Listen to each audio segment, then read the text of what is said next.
يرضي مين؟ رصاصة تيجي في راس جنين. يرضي مين؟ ناس ميتة ومش مدفونين، مشهد عبس سكتله ليه؟ يرضي مين؟ ده الأرض عرض يا مؤمنين. يرضي مين؟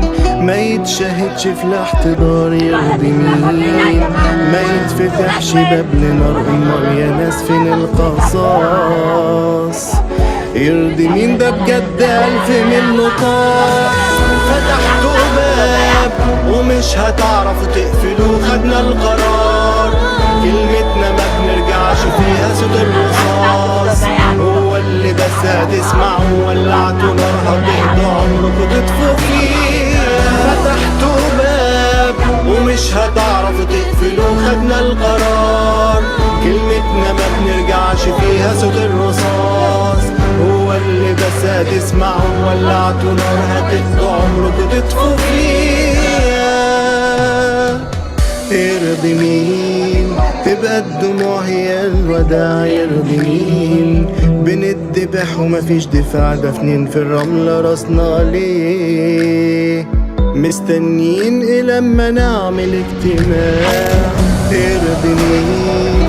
يبقى المشهد كله قبور. يرضي مين؟ المية هنا والأرض دور، مفيش للوضع مبررات. يرضي مين؟ محتل مش عايز يغور. فتحتوا باب ومش هتعرفوا تقفلوه، خدنا القرار كلمتنا ما بنرجعش فيها صوت الرصاص. هو اللي بس هتسمعه ولعتوا نار هتقضوا عمركوا تطفوا فيها. فتحتوا باب ومش هتعرفوا تقفلوه، خدنا القرار كلمتنا ما بنرجعش فيها صوت الرصاص. بس هتسمعوا ولعتوا نار هتقضوا عمركوا تطفوا فيها. إلى متى؟ إلى متى يا أمهات العالم؟ إلى متى سنقبل الظلم على أطفال غزة وفلسطين؟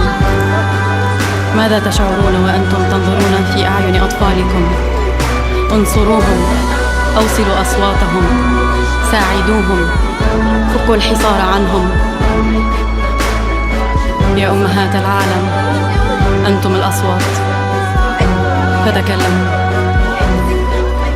آتون ونصرنا قادم.